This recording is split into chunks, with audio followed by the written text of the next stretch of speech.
You already pet your cat every day. It feels automatic, almost like breathing. But what if a few small changes to how you do it could completely transform your bond, your cat's health, and even their behavior? Stick around because change number 3 is the one most owners never think to try, and it makes the biggest difference of all. 1. Slow down the strokes. Most people pet on autopilot. Quick, repetitive strokes while scrolling their phone or watching TV.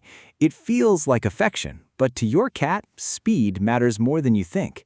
Fast, rhythmic petting can actually build up overstimulation in a cat's nervous system, which is exactly why so many cats suddenly nip or bolt after a few seconds of what looked like enjoyment. It's not that they stopped liking you, it's that the sensation crossed a threshold their body couldn't tolerate anymore. Slowing your strokes down, especially around the cheeks and base of the ears, shifts everything.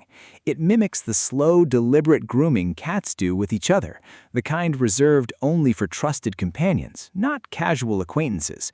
Owners who switch to slower, longer strokes often notice their cat's purring deepens and lasts longer, and the sudden bites practically disappear.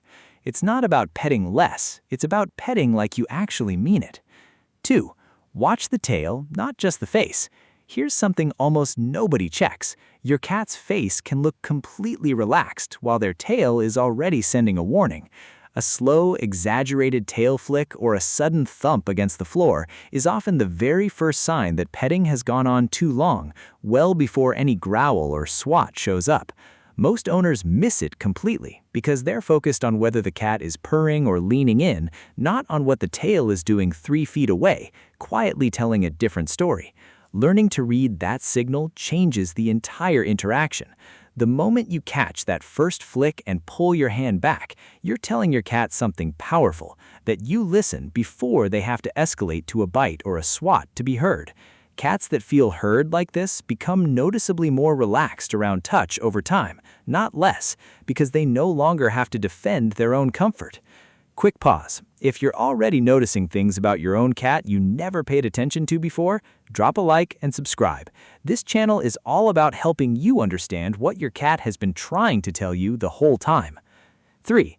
Let them choose the spot. This is the change almost nobody tries, and it's the one that matters most. Most owners pet wherever is closest, top of the head, down the back, wherever the hand naturally lands out of habit. But cats have specific zones they trust and specific zones that make them uneasy, and it's different for every single cat, shaped by their own history and personality. Instead of picking the spot yourself, offer your hand low and still and let your cat guide it with their own head or body. When a cat physically directs where they want to be touched, it flips the entire dynamic of the interaction. Petting stops being something that happens to them and becomes something they're actively part of, something they help create. Owners who make this one switch often describe it as the moment their cat went from tolerating affection to genuinely seeking it out on their own. It sounds small. It changes everything about how the relationship feels day to day. 4. End on their terms, not yours. Most petting sessions end because the owner gets bored, gets a phone notification, or simply decides they're done, not because the cat is. That mismatch matters more than it seems on the surface. When you consistently stop midway through what your cat wanted or keep going past when they were ready to stop, you're training an unpredictable pattern into every single interaction.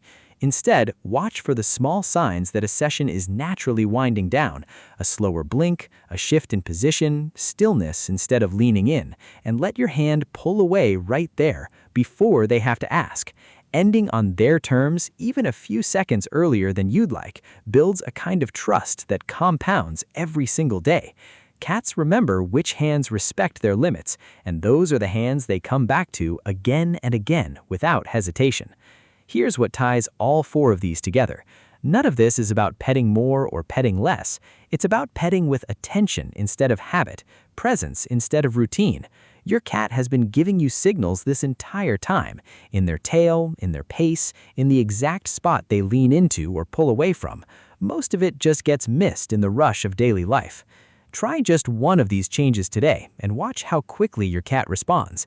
If you noticed something about your own cat while watching this, tell me which one you're going to try first. And if you want more videos like this one, subscribe. there's a lot more your cat has been trying to tell you.